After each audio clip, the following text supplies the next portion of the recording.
नमस्कार, मैं हूं उत्तम मुखर्जी, आपका म्यूजिक इंस्ट्रक्टर। आज हम फर्स्ट टर्म के सिलेबस के बारे में जानेंगे और इसको आज हम पढ़ेंगे। सबसे पहला टॉपिक आता है अलंकार। अलंकार क्या होता है? स्वरों की नियमबद्ध रचना या नियमित वर्ण समुदाय को हम अलंकार कहते हैं। अलंकार का शाब्दिक अर्थ होता है आभूषण या गहना। अलंकार 4 प्रकार के होते हैं। पहला होता है स्थायी, दूसरा होता है आरोही, तीसरा होता है अवरोही, चौथा होता है संचारी। यही क्वेश्चन बनने वाले हैं अलंकार टॉपिक में से। उसके बाद आता है नेक्स्ट टॉपिक आलाप। स्वरों को विस्तार पूर्वक गाने को आलाप कहते हैं। आलाप का प्रयोग बड़े ख्याल में ज़्यादा होता है, इसलिए बड़े ख्याल को आलाप प्रधान भी कहा जाता है। तीसरा टॉपिक है मींड। जब दो स्वरों के बीच में आए हुए स्वरों का प्रयोग किए बिना ही मिलाप किया जाता है तो उसे मींड कहते हैं। इसे दर्शाने के लिए हम उल्टे चंद्राकार का प्रयोग करते हैं, यानी उल्टे चांद का प्रयोग करते हैं। इसके बाद है आपका नेक्स्ट टॉपिक तान। तान किसे कहते हैं? स्वरों को द्रुत गति से गाने की क्रिया को तान कहते हैं। ये 15 प्रकार की होती है। शुद्ध तान, मिश्र तान, कूट तान, वक्र तान, अचरक तान, खटके की तान, झटके की तान, सरोक तान, लड़त तान, सपाट तान, गिटकरी तान, जबड़े की तान, अलग तान, पलट तान और बोल तान। तान की 4 जातियां होती हैं। ये होती है दुगुन, तिगुन, चौगुन और अठगुन। उसके बाद हम बात करते हैं गमक के विषय में। स्वरों को गंभीरता पूर्वक गाने की क्रिया को हम गमक कहते हैं। गमक का शाब्दिक अर्थ होता है चलना। गमक के 15 प्रकार होते हैं। कंपित, स्फुरित, आहत, आंदोलित, पल्लवित, उल्लासित, त्रिभिन्न, त्रिप, वली, हंपित, लीन, मुद्रित, तरुला, नमित और मिश्रित। याद रखिएगा, मिश्र तान है और मिश्रित गमक है। ये नाम मैंने इसलिए बताए हैं कि नाम से भी क्वेश्चन उठ सकता है कि हंपित क्या है, या हंपित किसका प्रकार है, या वली किसका प्रकार है। तो आपको नाम याद होंगे तो आप बता पाएंगे कि ये गमक का प्रकार है, ये तान का प्रकार है। नेक्स्ट आता है आपका यूनिट नंबर 2। इसमें हम लोग बात करेंगे समय निर्धारण के विषय में। तो इसका पहला पॉइंट है स्वर संयोग से समय निर्धारण। रेधा कोमल वाले राग, इनकी टाइमिंग होती है 4 से 7। अगर माँ शुद्ध है तो सुबह 4 से 7 और माँ तीव्र है तो शाम को 4 से 7। आसानी से समझिएगा, बहुत शॉर्ट में समझाऊंगा। रेधा शुद्ध, अगर इनके साथ माँ शुद्ध है तो सुबह 7 से 10 में गाए जाएंगे। अगर माँ तीव्र है तो शाम के 7 से 10 में गाए जाएंगे। गानी कोमल वाले राग, इनमें अगर माँ शुद्ध है तो दिन में यानी 10 से 4, और अगर माँ तीव्र है तो वो रात को 10 से 4 गाए जाएंगे। मध्यम के प्रयोग से समय निर्धारण। अगर माँ शुद्ध है तो वो सुबह के 4 बजे से लेके शाम के 4 बजे तक चलेगा, और अगर मध्यम तीव्र है तो शाम के 4 बजे से लेके सुबह के 4 बजे तक चलेगा। वादी संवादी से समय निर्धारण। इसमें हम सरगम को 2 भागों में डिवाइड कर लेते हैं, सारेगामा और पाधानीसा। अगर वादी स्वर सारेगामा में से है तो वो दिन के 12 से लेके रात के 12 तक का होगा, और अगर पाधानीसा में है तो रात के 12 से लेके दिन के 12 तक होगा। इसी के आधार पर पूर्वांग उत्तरांग प्रबल रागें भी होती हैं। अगर वही सारेगामा में से है तो वो राग पूर्वांगवादी होगी, यानी उसमें पूर्वांग प्रबल होगा।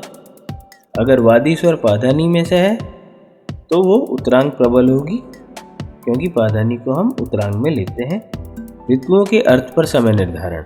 आपके सिलेबस में सिर्फ 2 ऋतुओं के अनुसार बताया गया है कि बसंत ऋतु में राग बसंत, जिसे आप 24 घंटे गा सकते हैं, और वर्षा ऋतु में राग मेघ, उसे भी आप 24 घंटे गा सकते हैं। इसके लिए कोई बाउंडेशन नहीं होती कि इसको आप दिन में गाएं रात में गाएं। उन ऋतुओं में आप इन रागों को 24 घंटे गा सकते हैं। गीत के अर्थ पे समय निर्धारण। गीत के अर्थ पे समय निर्धारण से तात्पर्य है कि जिन गीतों में अगर सुबह के बोलों का प्रयोग हो रहा है, यानी सुबह के शब्द आ रहे हैं, तो उन्हें दिन में ही गाया जाएगा, और जिन गीतों में रात के शब्दों का प्रयोग हो रहा है तो उसे रात में ही गाया जाएगा। इसके बाद आता है हमारा मोस्ट इम्पोर्टेंट टॉपिक, यूनिट 3, संगीत रत्नाकर। पंडित सारंग देव जी ने 13वीं शताब्दी में इसकी रचना की थी। इसमें 7 अध्याय हैं। पहले अध्याय का नाम है स्वराध्याय, दूसरे अध्याय का नाम है राग विवेकाध्याय, तीसरे अध्याय का नाम है प्रकीर्णाध्याय, चौथे अध्याय का नाम है प्रबंधाध्याय, पांचवें अध्याय का नाम है तालाध्याय, छठे अध्याय का नाम है वादाध्याय, सातवें अध्याय का नाम है नृत्यनाध्याय। इसमें याद रखने वाली चीज़ें हैं, संगीत रत्नाकर में आपको 121 तालों का उल्लेख मिलता है और 264 रागों का उल्लेख मिलता है। ये मोस्ट इम्पॉर्टेंट चीज़ है कि 264 यानी 264 राग और 121 तालों का उल्लेख मिलता है।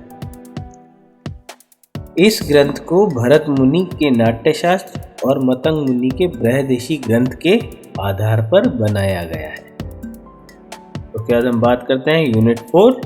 इसमें हम तालों के बारे में जानेंगे। आपके इस सिलेबस में है 3 ताले, झपताल, रूपक और धमार। झपताल 10 मात्रा वाली ताल है, जिसे हम 2-3-2-3 से भी दर्शा सकते हैं। इसका ताल चिन्ह क्या रहेगा? क्रॉस 2-0-3। उसके बाद हम बात करते हैं रूपक ताल के विषय में। ये 7 मात्राओं वाली ताल है, जिसे हम 3-2-2 के रूप में भी दर्शा सकते हैं। इसका ताल चिन्ह क्या रहेगा? क्रॉस 2-3 या 0-2-3। उसके बाद बात करते हैं हम धमार ताल के विषय में। यह 14 मात्राओं वाली ताल है, जिसे हम 5-2-3-4 से भी दर्शा सकते हैं। इसका ताल चिन्ह क्या रहेगा? क्रॉस 2-0-3। अब हम बात करते हैं झपताल की बोल के विषय में। इसका बोल है धी ना, धी धी ना, ती ना, धी धी ना। रूपक ताल के विषय में तिन तिन ना, धिन्ना धिन्ना। और धमार ताल के बोल क धी ट धी ट धा आ, ग ती ट ती ट ता आ। अब हम बात करेंगे यूनिट नंबर 5 के विषय में। यूनिट नंबर 5 में आपका राग भैरव और राग बागेश्वरी 2 रागें दी गई हैं। तो हम पहले बात करते हैं राग भैरव के विषय में। राग भैरव का ठाट भी भैरव है। इसका वादी स्वर ध यानी धैवत है और संवादी स्वर रे यानी ऋषभ है। इसका गायन समय प्रातःकाल है। जाति इसकी संपूर्ण है। प्रकृति इसकी गंभीर है और इसकी संप्रकृतिक राग है रामकली, बंगाल भैरव। ये आपके सिलेबस की संधि प्रकाश राग भी है। इस राग के लिए कहा जाता है कि ये एक अत्यंत प्राचीन राग है और महादेव के मुख से निकलने वाली ये प्रथम राग है और सूर्योदय के साथ गाई जाने वाली भी राग भैरव ही है। अब हम इसके बाद बात करते हैं बागेश्वरी के विषय में। बागेश्वरी इसका ठाट काफ़ी है। इसका वादी स्वर माँ है, संवादी स्वर सा है। गायन समय मध्य रात्रि है। जाति औडव संपूर्ण है। औडव संपूर्ण इसलिए है क्योंकि इसमें रे और पा स्वर आरोह में वर्जित है, अवरोह में 7 स्वर लगते हैं। इसकी प्रकृति चंचल है। संप्रकृतिक राग है भीम पलासी। एक बात और याद रखिएगा कि इसमें गानी स्वर कोमल है और राग भैरव में रे और धा स्वर कोमल है। राग बागेश्वरी में अवरोह में पा को वक्र रूप में लगाया जाता है, सीधा ना ला के वक्र रूप में लगाया जाता है, ये याद रखिएगा। इसकी जाति है औडव संपूर्ण, यानी आरोह में रे और पा वर्जित है, लेकिन अवरोह में रे और पा का प्रयोग किया जाता है, लेकिन पा को वक्र रूप से लगाया जाता है। आशा करता हूँ आपको ये वीडियो पसंद आया होगा। अगर ये वीडियो आपको पसंद आया तो मेरे चैनल को लाइक कीजिए, शेयर कीजिए, सब्सक्राइब कीजिए और साथ ही साथ कमेंट करना ना भूलिएगा। धन्यवाद।